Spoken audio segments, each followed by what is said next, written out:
Register निकालें अपने। ये 2018 के अंदर क्वेश्चन है रेजिडेंट स्टेटस मालूम करने के लिए। क्वेश्चन मैं पढ़ता हूँ और 2-3 मिनट के अंदर इसे सॉल्व करें। सारा तो नहीं, 1 मिनट में भी नहीं, 1 मिनट से भी कम टाइम लगना है इसे सॉल्व करने में। On 1 December 2007 Bruce Lee was appointed by a Chinese company as a technical director for Pakistan। यानी कि पर्सन जो है चाइनीज पर्सन है ब्रूस ली, ठीक है, और पाकिस्तानी नहीं है, नाम से लग रहा है। चाइनीज कंपनी ने उसे टेक्निकल डायरेक्टर बना के भेजा, कहाँ के लिए?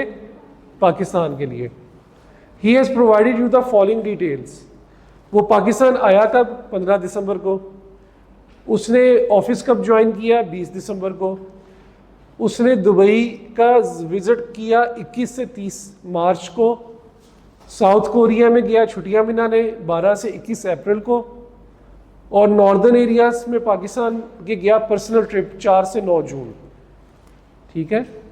इन the view of the provision of the income tax ordinance 2001 and related rules thereunder, comment on the residential status of Bruce Lee for the year 2008, ठीक है। 20X8 के लिए ये बताएं कि ब्रूस ली का रेजिडेंशियल स्टेटस क्या है, क्या वो रेजिडेंट है या नहीं। कौन से साल का बताना है? 2008। तो ये नॉर्मल टैक्स ईयर है, स्पेशल टैक्स ईयर है? नॉर्मल है, स्पेशल है? नॉर्मल है ना, स्पेशल का उसने जिक्र नहीं किया। तो नॉर्मल से मतलब ये 2008 से मतलब क्या है? साल का शुरू कब हो रहा होगा? 1 जुलाई 20X7 से स्टार्ट हो रहा होगा और ख़त्म कब हो रहा होगा? 20X8 30 जून पे। चलें करें ज़रा सॉल्व, बताएं, मुझे पता चले कितनी अंडरस्टैंडिंग हुई है आप लोगों को। पढ़ के भी आ रहे हैं कि नहीं, पता चले। बताएं ये बंदा रेजिडेंट है कि नहीं। 2008 के लिए ये बंदा 20X8 2008 के लिए 18 के लिए ये बंदा 18 के लिए 8 के लिए इसे फिलहाल रेजिडेंट है या नहीं।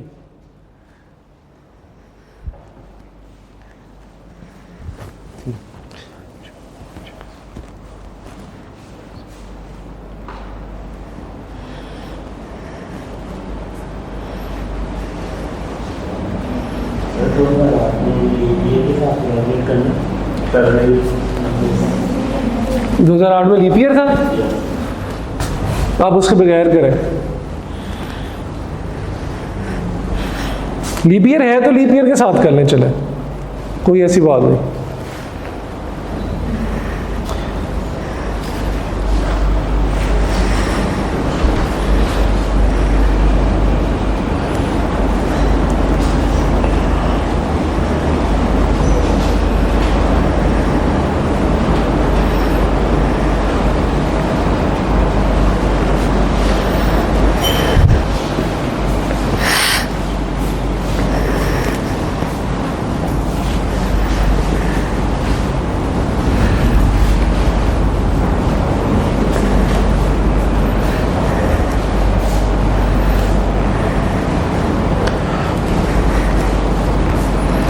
बताएं जी, बताएं, सोचें।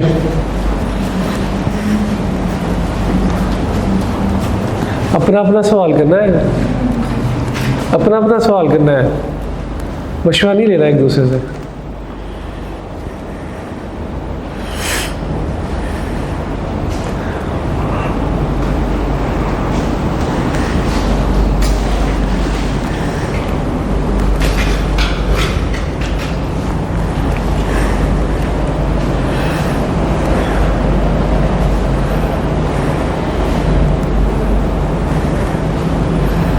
हाँ जी, आपने कर लिए? क्यों, किधर फंस गए? क्या प्रॉब्लम आ रहा है?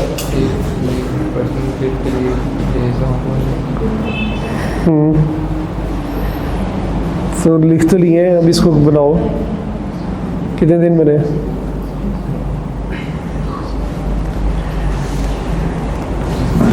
आपके कितने निकलेंगे?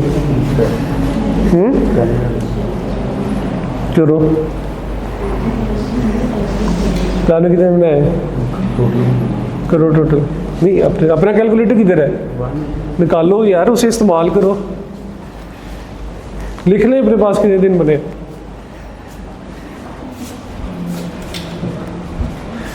आप भी निकालो, क्या प्रॉब्लम आ रहा है? दिनों में वो पाकिस्तान में नहीं है, वो माइनस कर दो।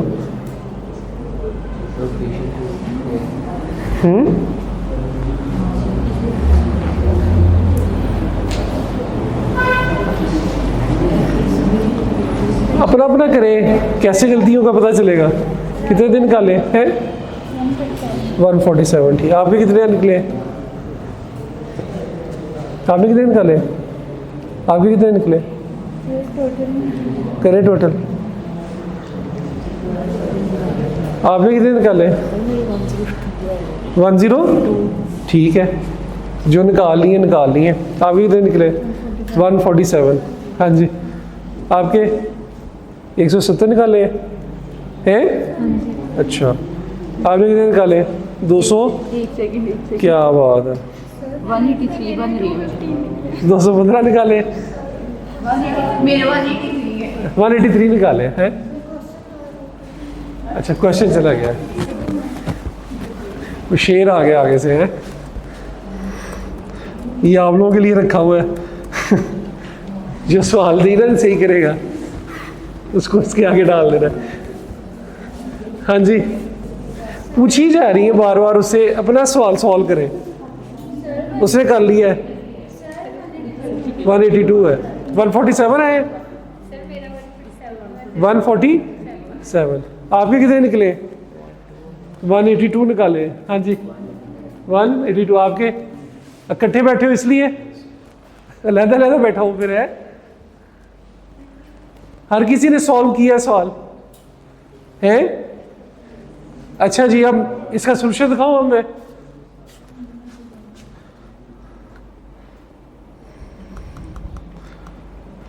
इसका सोल्यूशन भी देखते हैं क्या कहता है जी ये। भाई सवाल सबने कर लिया ना? आप भी कितने दिन निकले थे? 102। लेकिन जी सोल्यूशन के मुताबिक इसके निकलते हैं 178। आप में से माशाल्लाह किसी के 178 नहीं निकले। कैसे? Let's see. अब फोकस करें जरा इधर। यानी कि इससे पता चलता है कि सैटरडे संडे बिल्कुल एंजॉय किया है, कुछ नहीं पढ़ा, सोए हैं, याशी मारी है, पढ़ के नहीं आए।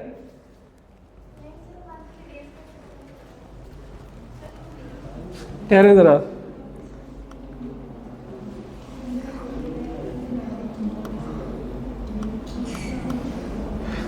आ जाए क्वेश्चन पढ़ते हैं। ब्रूस ली जो है उसकी अपॉइंटमेंट हुई थी टेक्निकल डायरेक्टर की चाइनीज कंपनी ने। फोकस करें अब इधर। पाकिस्तान में कब आया? 15 दिसंबर को। तो हमने रूल्स में आपने फोकस करना है। अब आपको ये नहीं पता चल रहा था कौन सा दिन निकाल लें, अब यहाँ पे गौर से देखना है, ठीक है? पाकिस्तान में कब आया? 15 दिसंबर को। तो दिसंबर के मैंने कितने लिए? 17 दिन। कैसे? 15, 16, 17, 18, 19, 20, 21, 22, 23, 24, 25, 26, 27, 28, 29, 30 और 31। तो ये कितने हो गए? 15, 2, 17। तो दिसंबर के कितने बन गए?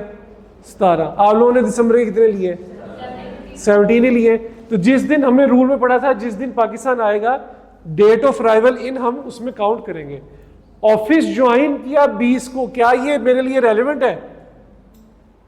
ये वाली इंफॉर्मेशन मेरे लिए रेलिवेंट है? भाई वो पाकिस्तान आ गया, मेरे लिए ये रेलिवेंट है। अब वो ऑफिस कल जाए, परसों जाए, जब मर्जी जाए, ठीक है? तो ये कंफ्यूज करने के लिए दिया था। दुबई का विजिट उसने लगाया 21 से 30 बार। अच्छा, यानी कि दिसंबर के 17 दिन इधर काउंट हो गए, जनवरी के 31 दिन इसमें काउंट हुए, ठीक है? इधर ही था ना वो ऑफिस में। फरवरी मैंने लीप ईयर नहीं लिया तो 28 दिन पूरे पूरे काउंट हो गए। अच्छा, अब बताएं, दुबई गया ऑफिस ट्रिप के लिए। भाई ऑफिस ट्रिप के लिए गया हो, पर्सनल गया हो, पाकिस्तान से तो बाहर गया है ना। रेजिडेंट कौन होता है? रेजिडेंट कौन होता है? जो पाकिस्तान में 183 दिन रहता है। तो वो 21 से 30 मार्च तक क्या पाकिस्तान में रहा? पाकिस्तान में रहा, तो वो दिन काउंट करेंगे। हाँ जी, visit to Dubai on an official trip, 21 से 30 मार्च तक वो दुबई में था। ठीक है, 21 से 30 मार्च। तो मार्च के टोटल दिन कितने होते?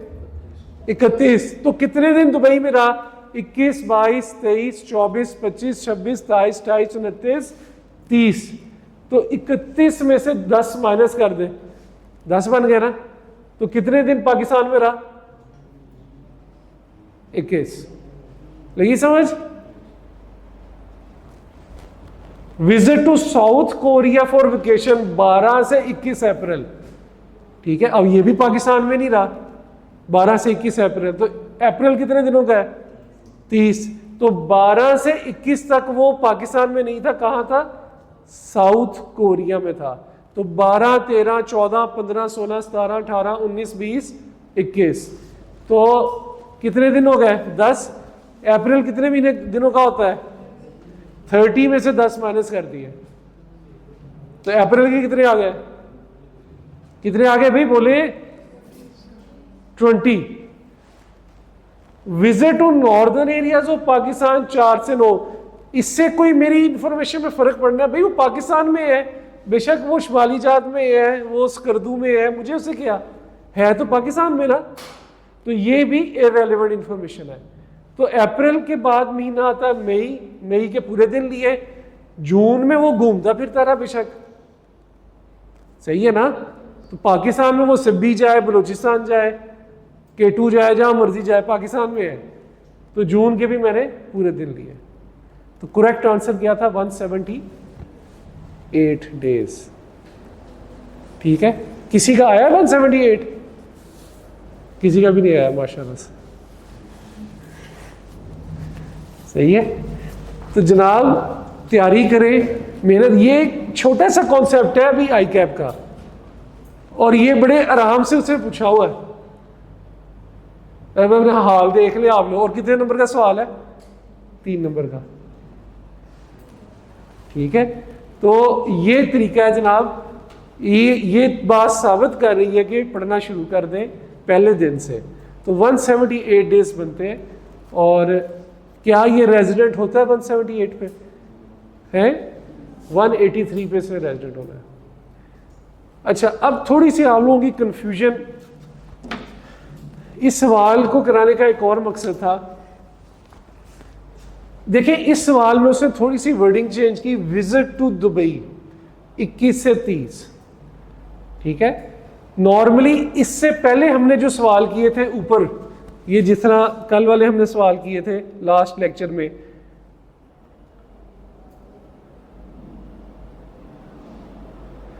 हमने जिस तरह पहला सवाल था, इसमें उसने बात की थी कि कंपनी मुल्क उसने छोड़ा 30 सितंबर को, है ना। हमने ये वाली बात पढ़ी थी। Left the country on September 30th। तो 30 का दिन हमने काउंट किया था, क्योंकि हमने ये पढ़ा है कि जिस दिन जाएगा या जिस दिन आएगा वो पाकिस्तान, वो काउंटिंग के अंदर काउंट किया जाएगा। तो जिस दिन गया और जिस दिन या आया वो काउंटिंग में किया जाएगा। लेकिन इस सवाल के अंदर स्टूडेंट कंफ्यूज होता है कि यार विजिट कर रहा है 21 से 30 मार्च में, तो वो 21 को गया होगा और 30 को वापस आया होगा। ऐसे ही है ना, 21 को गया होगा, 30 को वापस आया होगा। तो आपने ऐसे नहीं इसको अज्यूम करना, ये थोड़ा सा वर्डिंग को अंडरस्टैंड करना है। जहां पे इस तरह आ जाए ना कि उसने विजिट किया है और ये दिन दिए हैं, तो इट मींस कि उन दिनों में वो पाकिस्तान में है ही नहीं। हमने वो दिन कब काउंट करना है? जब वो कह दे कि 30 को गया था, यकम को आया है। जिस तरह इसी सवाल में देखे ना, 15 दिसंबर को आया है, तो हमने 15 को काउंट किया। इसी तरह वो कह देता जी 15 दिसंबर को पाकिस्तान छोड़ के गया है, तो हम 15 को क्या कर लेते? काउंट कर लेते। यहां पे उसने वर्डिंग फर्क कर दी कि विजिट टू दुबई, यानी कि इस अरसे में वो पाकिस्तान से ना गया ना आया, बल्कि उधर था, विजिट पे था। ठीक है ना? तो इस वजह से इसको कंफ्यूज नहीं करना। जहां पे ऐसी वर्डिंग आ जाए कि भाई जान वो मतलब विजिट पे आया इतने दिनों के लिए, इसका मतलब ये है कि उतने दिन वो पाकिस्तान से बाहर है। उसमें ये नहीं कहना कि जी इस दिन गया था और 30 को वापस आया। क्लियर है ये बात? आगे चले।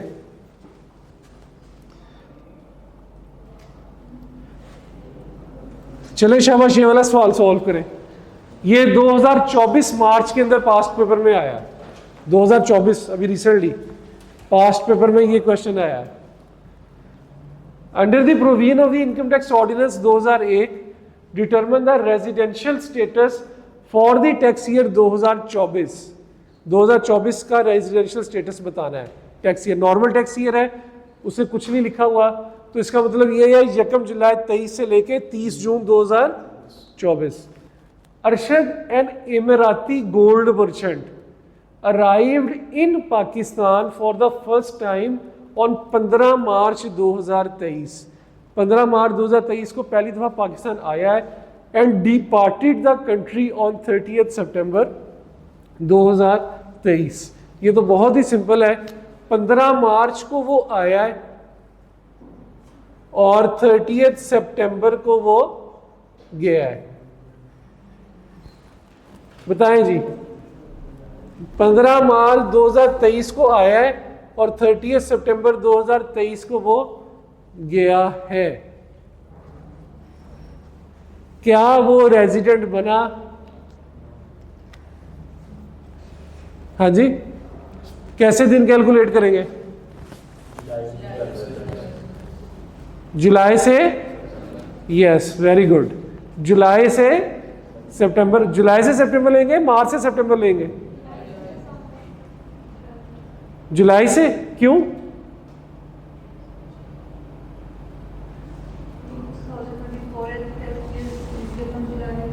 तेईस से स्टार्ट होगा, वेरी गुड।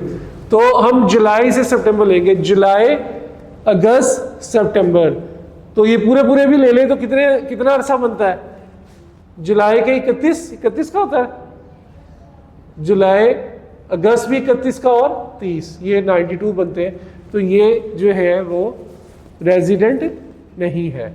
दूसरा सवाल, शेंगली चाइनीज बंदा है। A Chinese sugar manufacturer arrived in Pakistan on 1 मार्च 2023। ठीक है। During his stay until 1 September 2023 he resided in Sargodha Punjab until 31 May 23, and thereafter until his departure from Pakistan he stayed in Gotki, Sindh. Assume that a calendar year serves as his special tax year. यहां पे उसने क्या कर दिया? नीचे रख दे, thank you. यहां पे उसने क्या किया? टैक्स ईयर बदल दिया। टैक्स ईयर बदल दिया ना, तो अब टैक्स ईयर क्या है? कैलेंडर ईयर जो है वो इसका टैक्स ईयर है। तो कैलेंडर ईयर कौन सा? 1 जनवरी कौन सा? 23 से 31 दिसंबर 23। ये टैक्स ईयर कौन सा बन रहा है? 2024। उसने में टैक्स ईयर 24 का ही कहा है ना, टैक्स ईयर 24। तो इस कैलेंडर ईयर में बताएं क्या वो बंदा रेजिडेंट है कि नॉन रेजिडेंट है? वो कब आया पाकिस्तान? 1 मार्च को आया है और उसने स्टे कब तक किया है? 1 सितंबर तक। तो इस अरसे में वो सरगोदा भी गया है अपने रिश्तेदार से मिलने, और फिर वो बाद में गोटकी भी गया है अपने एक और रिश्तेदार से मिलने। क्या ये इंफॉर्मेशन मेरे लिए रेलेवेंट है? गोटकी पाकिस्तान में? हाँ सिंध में, बस ठीक, लिखा भी हुआ उसने आगे।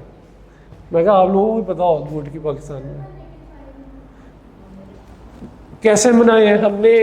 वो मार्च में आया ना, मार्च, अप्रैल, मई, जून, जुलाई, अगस्त और सितंबर। यकम मार्च को आया है तो जनवरी, फरवरी, मार्च 31, 30, 31, 30, 31, 31। सितंबर के कितने दिन लो? कितने लो? एक। कितने बन गए बताएं जी? 185। ले जी, तो क्या ये रेजिडेंट हो गया? चले, ये सवाल आसान था, सॉल्व हो गया। अच्छा, आराम से, ठीक है। महीनों के 30, 31 को यहां से काउंट कर लिया करें। मैं अभी तक यहां से करता हूं। जनवरी जो इधर आ जाए वो 31, जो नीचे आ जाए वो 30, ठीक है। तो ठीक है जी, क्लियर है सवाल? चले, ये जी मार्च 2024 में ये मैंने अटेम्प्ट लिखी हुई है, क्वेश्चन नंबर 3 पार्ट ए। ये जितने क्वेश्चन मैंने आपको कराए हैं, ये मैं आपको, ये सारे मेरे पास ये एक पेज पे हैं, ये मैं आपको फर्स्ट व्हाट्सएप ग्रुप के अंदर शेयर कर दूंगा, ताकि आपने अगर दोबारा इसको एक दफ़ा देखना हो तो देख लें, ठीक है। तो ये सारे क्वेश्चंस आपको मैं उसमें शेयर कर दूंगा। इसकी प्रैक्टिस करवाना इसलिए मकसूद था कि स्टूडेंट कंफ्यूज रहता है, तो उसकी कंफ्यूजन दूर करने के लिए प्रैक्टिस ज़रूरी होती है। चलें जी, आज एक नया कॉन्सेप्ट पढ़ना है और बड़ा ही इम्पोर्टेंट कॉन्सेप्ट है, रेजिडेंट के ऊपर ही, तो उसके ऊपर चलते हैं। अब फिर बुक्स निकाल लें, बुक्स का रेजिडेंट का जो हम पढ़ रहे थे।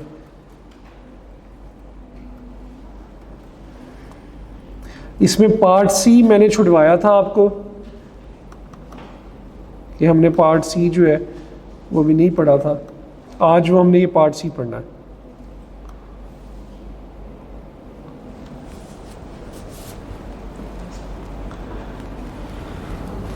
ठीक है जी। सबसे पहला रूल क्या था कि जिसने पाकिस्तान में 183 दिन गुजार दिए वो रेजिडेंट कहलाएगा। ये रूल है ना सबसे पहला, ये था जनरल रूल जी। आ जाए, बाकियों को आ रहा है नजर? क्लियर है? यहां पे बैठ के नजर आएगा आपको? अच्छा, जिसने पाकिस्तान में 183 डेज गुजारे वो रेजिडेंट कहलाएगा। ये पहला रूल था, जनरल रूल। फिर हम थोड़ा सा स्पेसिफिक गए, डिप्लोमेट्स, फॉरेन गवर्नमेंट के एम्प्लॉई, प्रोविंशियल गवर्नमेंट के एम्प्लॉई अगर अपनी सर्विस की वजह से पाकिस्तान से बाहर डिप्यूट हैं तो वो फिर भी रेजिडेंट ही कहलाएंगे। रेजिडेंट होने से क्या फर्क पड़ता है कि आपकी पाकिस्तान की इनकम और आपकी फॉरेन सोर्स इनकम दोनों की दोनों क्या हो जाएगी? टैक्सेबल होगी। यानी कि आप जो पाकिस्तान में कमा रहे हो, पाकिस्तान सोर्स इनकम और फॉरेन सोर्स इनकम, वो भी सारी आपकी टैक्सेबल हो जाएगी। रेजिडेंट होने से ये फर्क पड़ता है।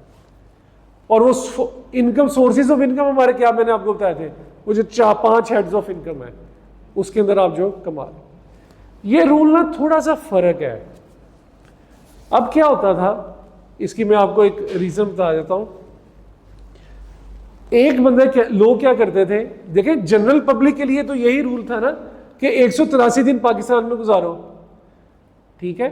तो लोग क्या करते थे कि 180 दिन रहते थे पाकिस्तान में, जिनकी फॉरेन सोर्स इनकम थी, और फिर वो चले जाते थे वर्ल्ड टूर पे। पाकिस्तान में कितने दिन रहे? 180 दिन। और बाकी के जो दिन हैं वो उन्होंने मुल्क से बाहर गुजार दिए। कभी दुबई चले गए, कभी यूएस चले गए, कभी किसी और मुल्क चले गए, ठीक है। अब इससे क्या होता था इससे कि 180 दिन रहे पाकिस्तान में और 3 दिन से वो रेजिडेंट तो नहीं बने, तो उनको क्या फायदा हो गया कि उनकी जो फॉरेन सोर्स इनकम थी वो टैक्सेबल नहीं कहलाई ना, क्योंकि वो रेजिडेंट नहीं बने। अपनी फॉरेन सोर्स इनकम को, अपनी मुल्क से बाहर वाली इनकम को टैक्स से बचाने के लिए लोग क्या करते थे कि 180 दिन या 181 दिन पाकिस्तान में गुजारे और बाकी सारे दिन क्या गुजारे? मुल्क से बाहर गुजारे। इस चीज को टैक्स वालों ने एड्रेस किया और ये एक रूल लेके आए, तीसरा रूल, और वो रूल ये है कि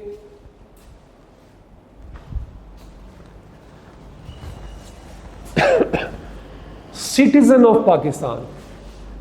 सबसे पहली बात, पहले दो रूल्स में कहीं पे सिटीजन का वर्ड पड़ा नहीं ना पड़ा। हमने तो पढ़ा कि जो रेजिडेंट है वो उसकी इनकम टैक्सेबल है। इसमें क्या पड़ा है? सिटीजन ऑफ पाकिस्तान, शहरी, who is not present in any other country for more than 182 days during the tax year. बस अभी यहां तक, या फिर ये भी पढ़ लें, और he is not a resident tax payer of any other country then he will be resident of Pakistan. कहने का मतलब ये है कि एक ऐसा बंदा जो किसी और मुल्क में 182 दिन नहीं गुजारे तो वो पाकिस्तान का रेजिडेंट हो जाएगा। पाकिस्तान के शहरी ने किसी और मुल्क में 182 या उससे ज्यादा दिन नहीं गुजारे तो वो क्या बन जाएगा? पाकिस्तान का रेजिडेंट बन जाएगा। अब इसमें पाकिस्तान में 183 दिन वाली शर्त खत्म हो गई।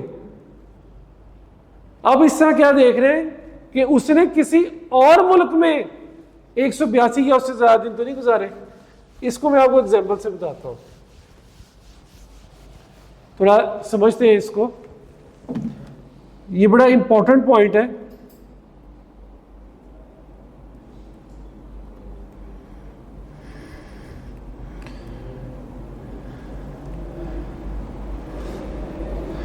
ये 3 सिनेरियोज हैं हमारे पास।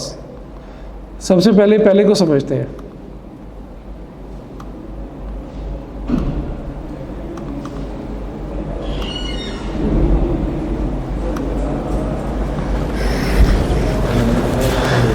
अच्छा, पहली बात, पहला सवाल, क्या वो बंदा पाकिस्तान का शहरी है? हाँ है। ये सिनेरियो बिल्कुल क्या है? पाकिस्तान में उसका स्टे था 180 दिन, ठीक है। यूएस में उसका स्टे है 90 दिन, कनाडा में उसका स्टे है 80 दिन, यूएई में उसका स्टे है 15 दिन। तो कितने दिन होगा? साल में 365 होते हैं, 370 दिन होते हैं, कितने होते हैं? 365 दिन होते हैं। 365 में से पाकिस्तान में 180 दिन गुजारे, अमेरिका में 90 दिन गुजारे, कनाडा में 80 दिन गुजारे, यूएई में 15 गुजारे। पहले रूल के मुताबिक जो हमने पहले दिनों में पढ़ा है कि पाकिस्तान में जो 183 दिन गुजारेगा वो रेजिडेंट कहलाएगा। पहले रूल के मुताबिक क्या ये रेजिडेंट बन रहा है? बताएं तो सही। नहीं बन रहा ना, क्योंकि उसके 183 दिन नहीं हुए। अब जो रूल पड़ा है कि अगर वो पाकिस्तान का शहरी है और किसी और मुल्क में उसने 182 दिन या उससे ज्यादा नहीं गुजारे तो वो पाकिस्तान का रेजिडेंट बन जाएगा। क्या इस बंदे के किसी और मुल्क में 182 या उससे दिन गुजारे उसने? नहीं गुजारे, तो फिर क्या वो बन जाएगा पाकिस्तान का रेजिडेंट? समझ लगी बात की? देखें, पाकिस्तान में 180 दिन गुजारने के बावजूद भी आप पाकिस्तान के रेजिडेंट बन सकते हैं। कब? अगर आप पाकिस्तान के शहरी हैं और not stayed in any foreign country for more than 182 days. किसी और मुल्क में आपने 182 दिन से ज्यादा का टाइम नहीं गुजारा, तो आपका कंक्लूजन क्या है कि आप पाकिस्तान के रेजिडेंट। लगी समझ? कोई कंफ्यूजन किसी किस्म की? अगले सिनेरियो पे आए, क्या वो पाकिस्तान का शहरी है? जी हाँ, बिल्कुल शहरी है। पाकिस्तान में 180 दिन गुजारे हैं, यूएस में 185 दिन गुजारे हैं, किसी और मुल्क में 182 दिन से ज्यादा टाइम गुजार लिया? यस। तो कंक्लूजन क्या है? पाकिस्तान का रेजिडेंट नहीं है। ठीक है।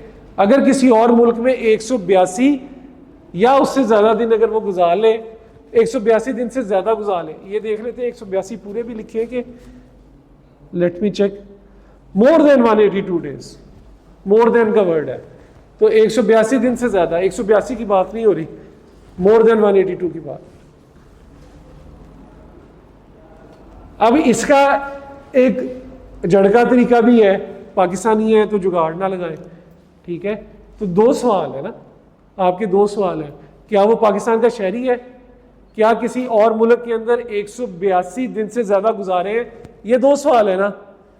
अगर तो दोनों का जवाब हाँ है तो वो रेजिडेंट नहीं है, अगर पहले का हाँ है दूसरे का ना है तो वो रेजिडेंट। ये याद रखने के लिए सवाल कितने हैं, दो। पहला सवाल क्या है, क्या वो पाकिस्तान का शहरी है, दूसरा सवाल क्या है, किसी और मुल्क में 182 दिन से ज्यादा गुजारे हैं या नहीं। अगर पहले का हाँ है यस, दूसरे का ना है तो क्या है, रेजिडेंट। अगर दोनों का हाँ है तो क्या है, नॉट रेजिडेंट, ठीक है। तो ये एक इसका सिनेरियो बिल्डअप होता है। इसमें कोई कंफ्यूजन तो बताएं किसी किस्म की, लगी समझ। ये भेज दूंगा मैं, टेंशन ना लें। तस्वीरें आज तक जिस जिस स्टूडेंट ने बनाई है उसे घर जाके पढ़ा नहीं है।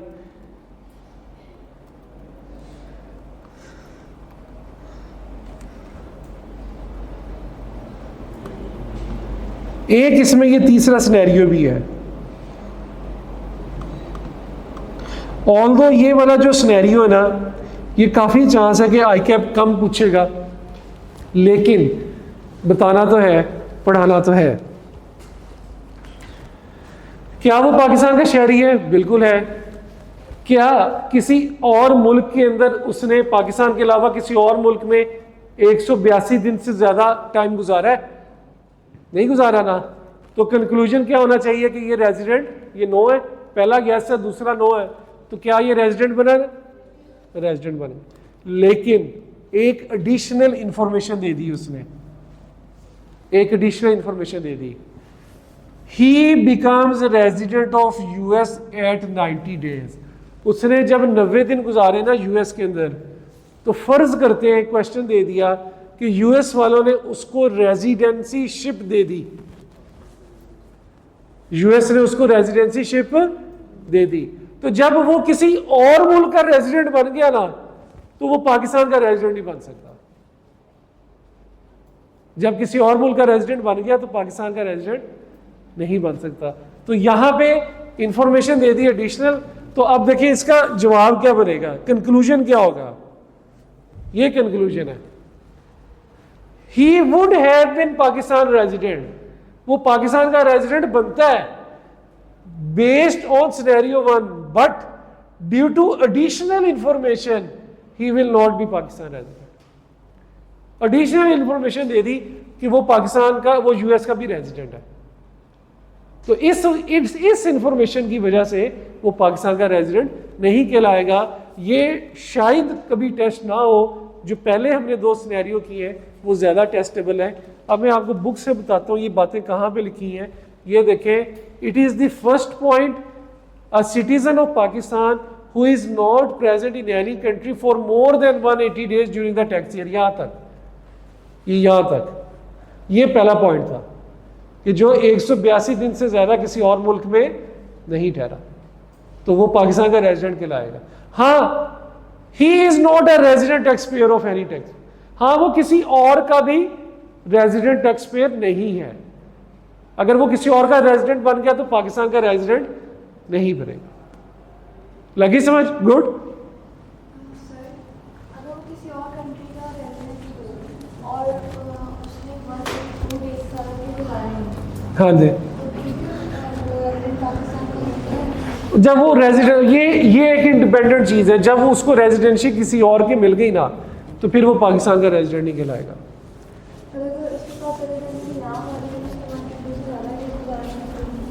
अगर उसके पास रेजिडेंसी नहीं है तो 182 डेज से ज़्यादा गुजारा, तो फिर तो पाकिस्तान का रेजिडेंट हुआ ना। नहीं, पाकिस्तान के अलावा किसी और कंट्री कि रेजिडेंस नहीं है ना, तो ये सिनेरियो 1 बन गया ना। ये वाला, ये बन गया ना। नहीं सर, उसने किसी और कंट्री में ना 182 डेज नहीं गुजारे। नहीं गुजारे ना, तो यहाँ नहीं गुजारे, ये पहला सिनेरियो था ना। ठीक है, मैं वही बात कर रहा हूं कि ये जो किसी और मुल्क की रेजिडेंसी है ना, ये कंडीशनल इंफॉर्मेशन है, इसको थोड़ा सा बैक पे रखें। ज्यादातर आपसे यही दो बातें पूछी जाएंगी। वो जब रूल लग जाएगा ना कि उसके पास फलाने मुल्क की रेजिडेंसी है, फिर ये वाले रूल खत्म हो जाएंगे, फिर वो वहां का रेजिडेंट है तो बस फिर पाकिस्तान का रेजिडेंट नहीं कहलाएगा। ठीक है, तो फोकस इसके ऊपर करना है हमें। ठीक है, अब आप ये देखें, आपका वही वाली बात है, ये पहला सिनेरियो है, किसी और मुल्क में 182 दिन से ज्यादा नहीं है। ठीक है, और पाकिस्तान में उसके 180 दिन है, तो वो पाकिस्तान का रेजिडेंट कहला रहा है। ठीक है,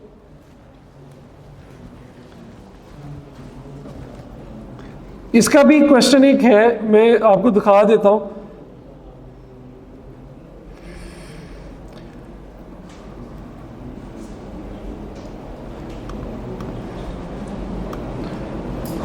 इसको पढ़े जरा क्वेश्चन को।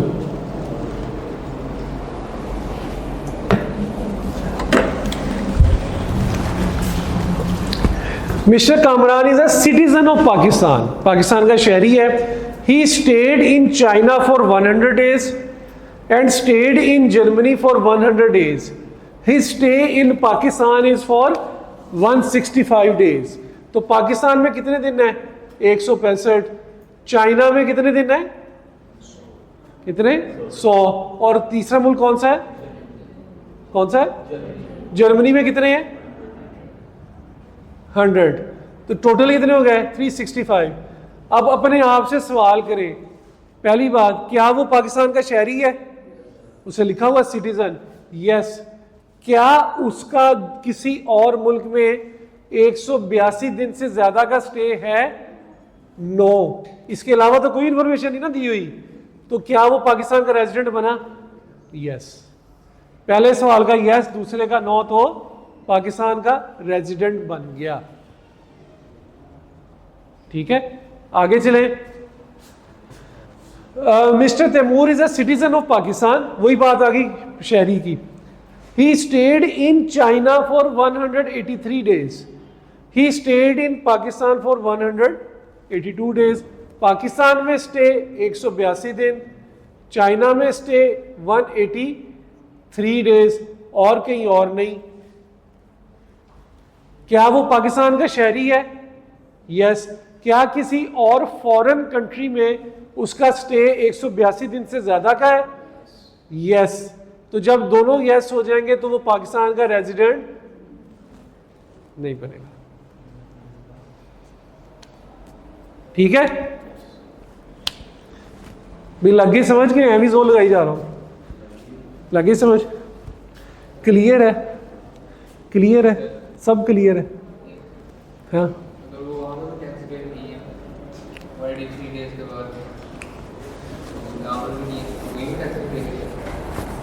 वहां पे टैक्स पेयर, हाँ हाँ जी, यहाँ पे उसका, हाँ यहाँ पे भी नहीं है, हाँ वो रेजिडेंट नहीं करेगा, फिर नहीं बनाना। हमें अपने मुल्क से कर्ज होनी चाहिए, हमारे मुल्क का नहीं मार रहा।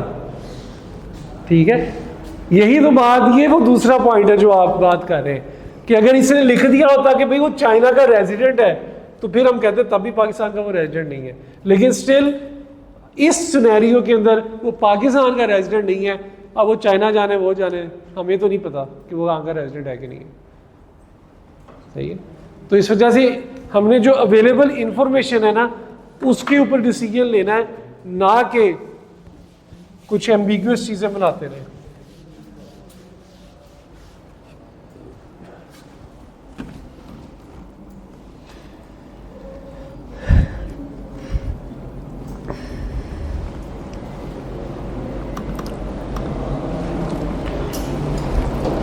ले जी, ये हमने जो एक चीज पढ़ी थी कि हमने कॉन्सेप्ट कहाँ से स्टार्ट किया था, कि हमने कॉन्सेप्ट स्टार्ट किया था रेजिडेंट पर्सन का।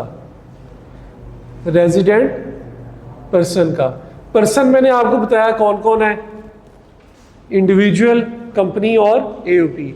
रेजिडेंट पर्सन के अंदर आगे होता है रेजिडेंट इंडिविजुअल, रेजिडेंट कंपनी और रेजिडेंट एओपी। हमने अब तक क्या पढ़ लिया है? Resident individual. इसके हमने कॉन्सेप्ट्स पढ़ लिए हैं कि रेजिडेंट इंडिविजुअल क्या होता है विद प्रैक्टिस। ये अब हमारे कॉन्सेप्ट्स रह गए रेजिडेंट कंपनी और एओपी के, इसको भी हम पढ़ेंगे। लेकिन इसको पढ़ने से पहले मैं इसको ही थोड़ा सा इलेबोरेट करूंगा मजीद अभी आगे जाके। और उसके अंदर क्या है, थोड़े से कॉन्सेप्ट्स रेजिडेंट नॉन रेजिडेंट के एडवांस लेवल के, अब थोड़े से कॉन्सेप्ट्स को भी देखना स्टार्ट करते हैं।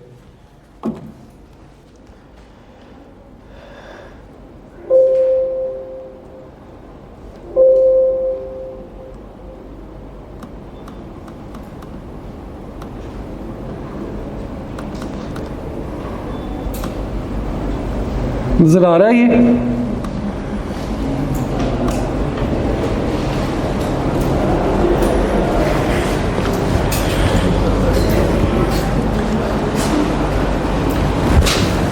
ये सारी जो बात हो रही थी अभी, ये हो रही थी फॉरेन सोर्स इनकम के लिए ना।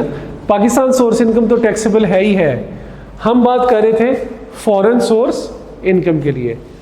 अच्छा, अगर एक पर्सन फॉरेन सोर्स इनकम की अगर मैं बात करूं, इधर फोकस करें, उसे भी छोड़ दें।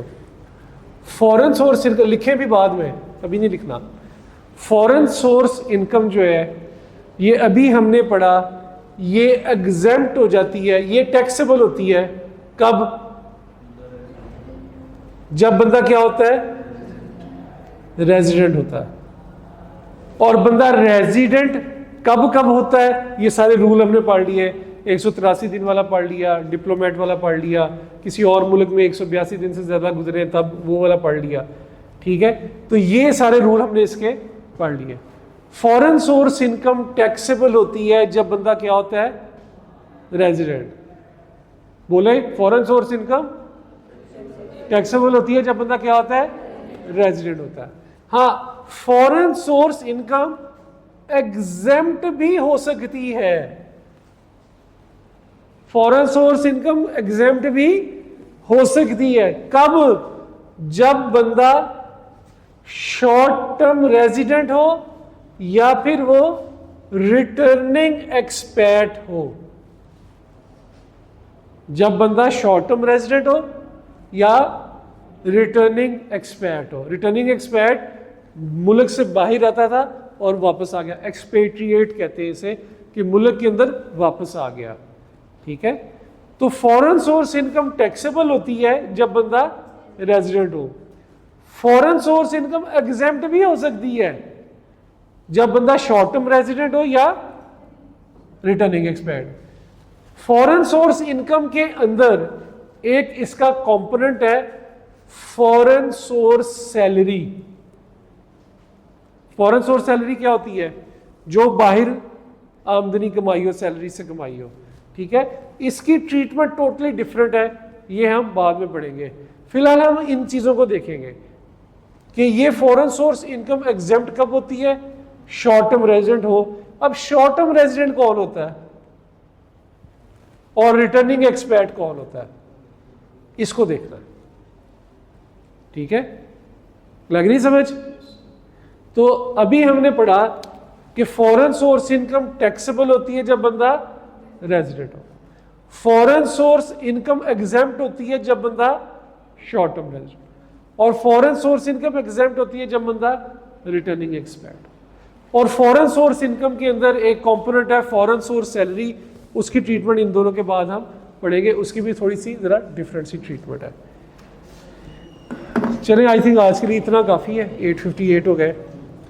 तो